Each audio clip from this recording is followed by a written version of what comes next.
Salut les boss, c'est Morgan et bienvenue dans cette nouvelle vidéo. Aujourd'hui, on va faire l'analyse physique d'EFCAN ou From Human to God, en fonction de comment tu préfères l'appeler. Donc on va commencer par l'analyse osseuse, puis après on passera à l'analyse musculaire et enfin je te donnerai des conseils adaptés si tu as la même morphologie. Je suis personne pour donner des conseils à EFCAN, il a un physique extraordinaire, mais si tu as un physique assez similaire à lui, en tout cas si tu as les mêmes points forts, les mêmes points faibles, etc., eh bien je te donnerai des conseils pour que tu puisses les mettre en place et booster ta progression. Donc, on va commencer et on va remarquer que EFCAN a des clavicules assez courtes. Donc, je t'ai mis les deux photos tout simplement parce que celle de droite date de 2018, si je me souviens bien. Au début, je pensais qu'il allait avoir un point fort épaule, parce que quand tu vois la photo de gauche, bien tu vois la masse. Et en fait, en 5 ans, eh bien le clasher, il a réussi à rattraper un très gros retard épaule. Quand tu le vois sur la photo droite et sur la photo de gauche, c'est un homme totalement différent. Enfin bref, il a quand même des clavicules assez courtes et un bassin assez large. C'est-à-dire qu'il a une carrure assez évasée, un peu en A. Ensuite, quand tu vois le rapport buste et abdomen, ou torse-abdomen en fonction de comment tu appelles ça, tu vois que là, on a une différence assez marquée où on serait plutôt sur du 2 tiers, 1 tiers au niveau pour son abdomen.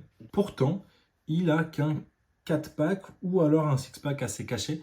Malheureusement, EFCAN, il a également la génétique du gros lard, c'est-à-dire qu'il galère à avoir ce six-pack, à l'avoir apparent, même lorsqu'il avait fait sa diète, donc l'épopée, je crois, si je me rappelle bien, où il avait obtenu un physique extraordinaire. C'est pas un physique qu'il est capable de tenir. Peut-être que tu es dans le même cas. Personnellement, je sais que je suis pareil. C'est pour ça que je me suis forcément attaché à EFCAN, puisque je le voyais galérer.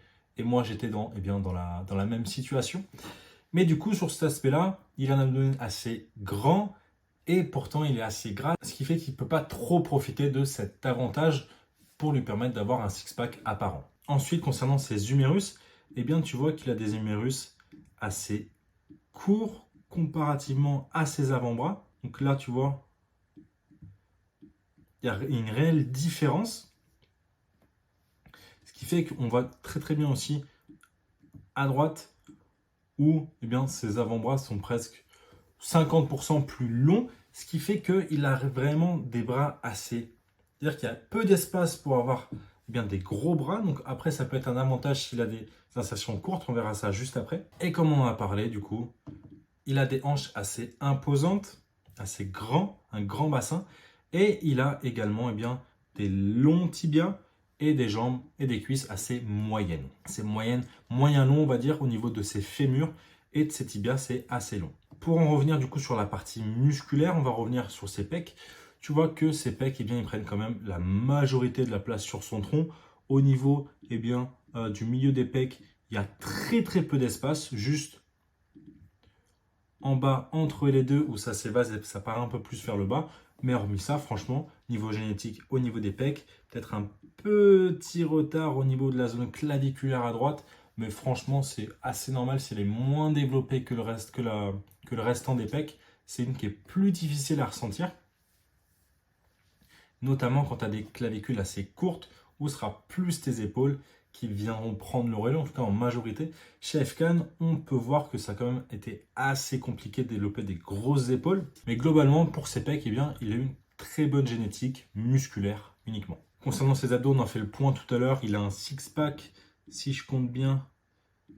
Voilà, il a un six-pack. Bon, malheureusement, avec sa génétique, c'est compliqué de les voir apparents. Concernant son grand dorsal et ses trapèzes, alors, il a quand même un grand dorsal qui descend assez moyen bas. Comme tu peux voir à partir d'ici, on est bien au niveau des hanches, ce qui fait qu'il y a un espace qui est assez vide. Mais comme tu peux voir de face, son grand dorsal descend très bas, à peu près au niveau de ses deux premiers abdos. En dessous, tu n'as plus le grand dorsal de face, malgré le fait qu'il descende un peu bas, enfin il est assez moyen vu de dos, mais de face, tu peux voir qu'il a un peu galéré à le développer, surtout qu'il a un bassin assez évasé, assez large, ce qui fait que tu as cette carrure évasée en A, et donc développer un physique en V, et du coup développer au maximum sur la largeur, son grand dorsal, ça a été forcément quelque chose d'assez compliqué. Donc je mettrais plutôt un retard sur le grand dorsal. Au niveau de ses trapèzes, mon trapèze supérieur, il n'y a pas besoin d'en parler. Tout le monde le sait, je pense, mais il a une morphologie incroyable pour avoir des trapèzes supérieurs énormes. Tu le vois très bien sur cette photo où tu as un peu les épaules qui tombent. Ça, c'est typique des clavicules assez courtes, les épaules tombantes, avec du coup un trapèze supérieur qui compense. Et donc, tu le vois très très bien ici, un trapèze, même sur l'autre photo aussi, un trapèze supérieur assez galbé. Et donc ensuite, concernant ces deux autres trapèzes, tu peux voir qu'il y a quand même une bonne morphologie, donc une bonne anatomie. Très peu de tendons, ça descend un peu ici, mais bon, ça c'est assez normal. Mais sinon, sur cette partie-là, entre les deux traits, tu vois quand même c'est assez rempli, c'est très bien galbé, ce qui fait qu'il a une très bonne génétique trapèze. Ça a sûrement dû être un problème pour lui lorsqu'il faisait du rowing, etc. Il avait peut-être plus tendance à ressentir ses trapèzes que son grand dorsal, ce qui peut aussi forcément jouer sur le développement de ton grand dorsal. En fonction de ta morphologie, tu auras plus ou moins de facilité à recruter un muscle au détriment d'un autre. Concernant ses bras maintenant, on peut voir donc, au niveau triceps qu'il a un vaste externe assez court qui est très très haut, un chef long qui descend un peu plus bas, mais pas tant que ça non plus. Ce qui fait que ces triceps sont un point faible très important, notamment en plus parce qu'il a des humérus moyens courts, ce qui fait que ça l'aide un peu à remplir un peu plus. Mais il a quand même un point faible triceps, malgré le fait qu'il ait des humérus courts. S'il avait eu des humérus plus longs, ça aurait encore plus marqué cet aspect de manque de triceps, de manque de galbe en double biceps. Comme tu peux voir, tu as l'impression que ces biceps prennent la majorité de la place et que ça s'arrête assez vite. À partir de ce niveau-là, tu vois bien que c'est très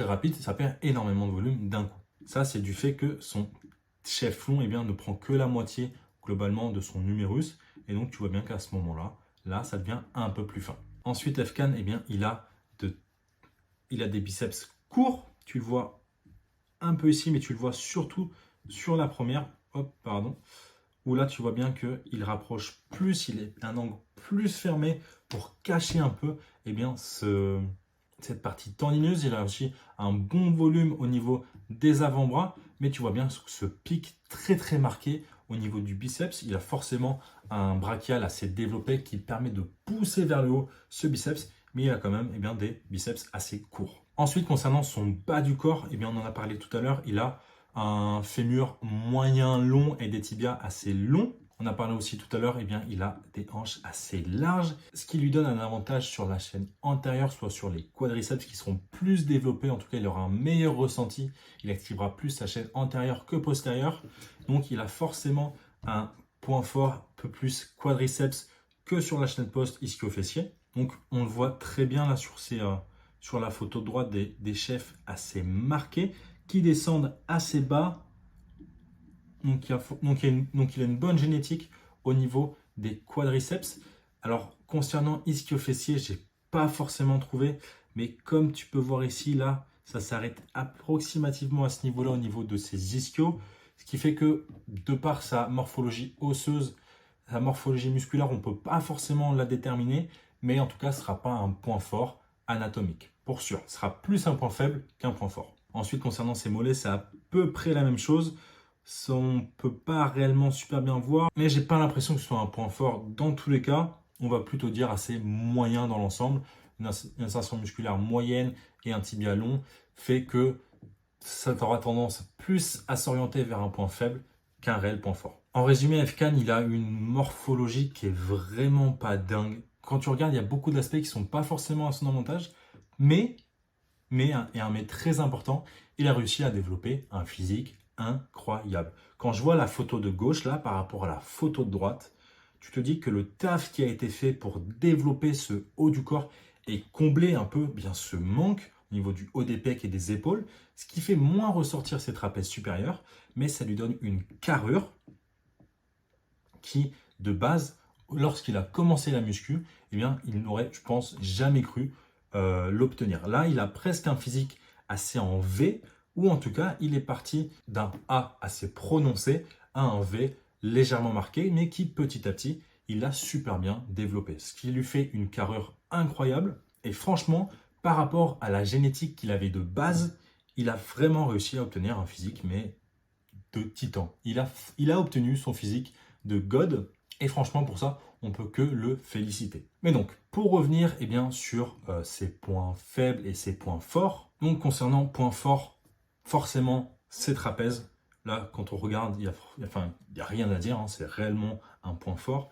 On peut parler un peu de ses quadriceps, mais ça m'a pas l'air peut-être non plus un point fort incroyable comme ses trapèzes supérieurs par exemple. Il a eu des facilités à les développer par rapport à sa chaîne post. On peut aussi parler de ses pecs qui prennent quand même pas mal de place malgré qu'il a un buste assez court. Et globalement, c'est un peu les seuls points forts qu'il a. Concernant ses points faibles, on en parlait tout à l'heure, son grand dorsal, ça vient surtout de sa carrure qui était plutôt en A, ce qui fait que ça ressortait pas assez. En tout cas, que ça ressortait pas aussi bien que chez d'autres. Et même avec des assertions assez moyennes sur cette carrure-là, ça amène plutôt sur un point faible qu'autre chose.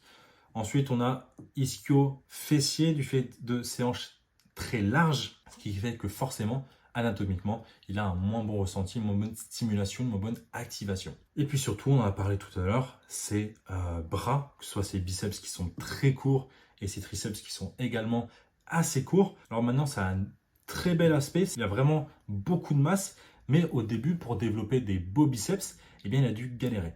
Et même lorsque tu le regardes en position normale, neutre, tranquille, forcément, quand tu as des insertions assez courtes, ça te fait un biceps assez fin sur la partie basse, en tout cas un bras assez fin sur la partie basse, et là, tu auras vraiment le pic lorsque tu contractes.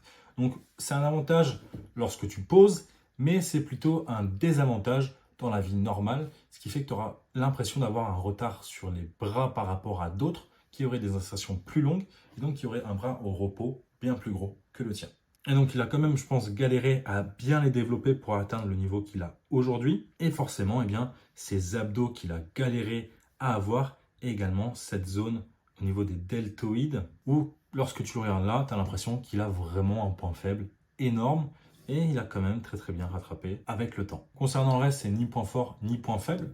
Et du coup, les conseils que je te donnerais si tu avais sensiblement la même morphologie que Kafka, en tout cas même point fort et même point faible, voici les conseils que je te donnerais. D'abord, je te conseillerais de faire entre 16 à 20 séries pour les épaules, les biceps et les triceps pour justement combler ce manque au niveau du haut du corps et avoir des bras plus massifs en position de repos. Également, je te conseillerais de charbonner le hip thrust et le squat à la Smith Machine où tu viens mettre tes pieds sous la barre pour justement accentuer le travail sur la chaîne postérieure et donc avec le temps obtenir des fessiers et des ischios énormes. Donc forcément, c'est au détriment du travail des quadriceps, mais comme c'est déjà son point fort et peut-être le tien aussi, ça permettra d'harmoniser ton bas du corps. D'ailleurs, petit point assez important, si tu as un groupe musculaire en retard et qu'importe le groupe musculaire, il te faut toujours commencer par ce groupe musculaire-là lorsque tu fais tes séances. Par exemple,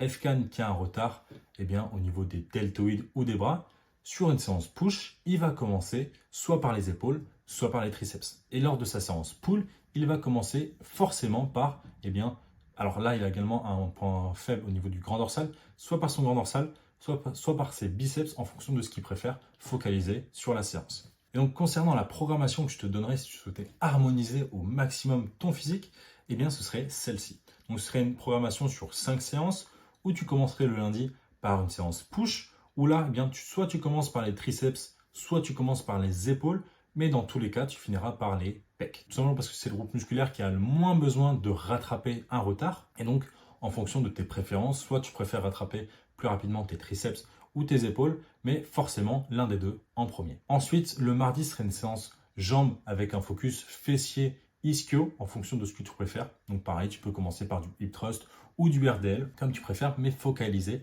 sur ces deux groupes musculaires-là. Ensuite, le mercredi, une séance pull où tu commencerais soit par tes grands dorsaux, soit par tes biceps, en fonction de pareil, ce que tu préfères recruter en premier, rattraper en premier en tout cas. Le jeudi, un jour de repos. Le vendredi, une séance jambes où là, tu viendrais faire une séance assez globale quadriceps ischio-fessier. Et enfin, le samedi, faire une séance épaule-bras pour justement compenser, rattraper ce retard au niveau du buste en haut pour rattraper et donc avoir un physique plus harmonieux. Et enfin, le dimanche, de nouveau un jour de repos et tu repars sur la même programmation la semaine d'après. Tu aurais pu également avoir une autre programmation où tu aurais plus un focus sur le grand dorsal. Là, du fait qu'il y a quand même pas mal de points faibles à rattraper, ça prendra plus de temps que chez quelqu'un qui par exemple, n'en a que un, 2, voire 3 groupes musculaires en retard. Là, il y en a vraiment beaucoup à rattraper, ce qui fait que ça c'est compliqué sur une programmation à 5 séances. Si par exemple, tu as le temps de faire 6 séances dans la semaine, eh bien, tu pourrais augmenter le volume sur ton grand dorsal pour rattraper encore plus et avoir plus les carrures en V. Donc voilà tout pour l'analyse morphologique d'EFCAN. Si tu as aimé la vidéo, n'hésite pas à la liker et à t'abonner. Également, tu peux me dire quel youtubeur tu voudrais que j'analyse dans une prochaine vidéo. Sur ce, voilà tout pour cette vidéo et nous on se retrouve pour la prochaine. Bisous.